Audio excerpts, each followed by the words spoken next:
దీపాలు ఆపివేయాలని ఆదేశం. అవును యువరాజా, మహారాణి ఆదేశించారు. ఈ రోజు హరిద్రాపురం అంతటా అంధకారమే ఉండాలని. రాజభవనంలో కూడా దీపాలు దివ్యలు వెలిగించరాలేదు. నన్ను క్షమించండి, నేను ఈ ఆదేశాన్ని తక్షణమే అమలు చేయాలి.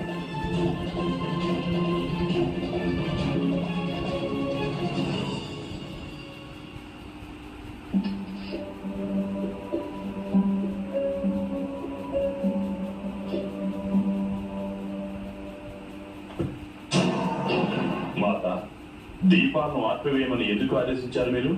ఇలా భవనంలోని దీపాలను చలిమంటలను ఎందుకు ఆర్పమన్నారు? ఎందుకంటే హస్తనాపురంలో ఈ రోజు అంధకారం ఆవరించింది దుర్యోధన. ఎవరికి తమ భవిష్యత్తు గోచరించడం లేదు.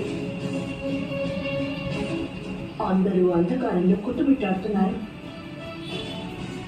కానీ ఎవరికి తెలియడం లేదు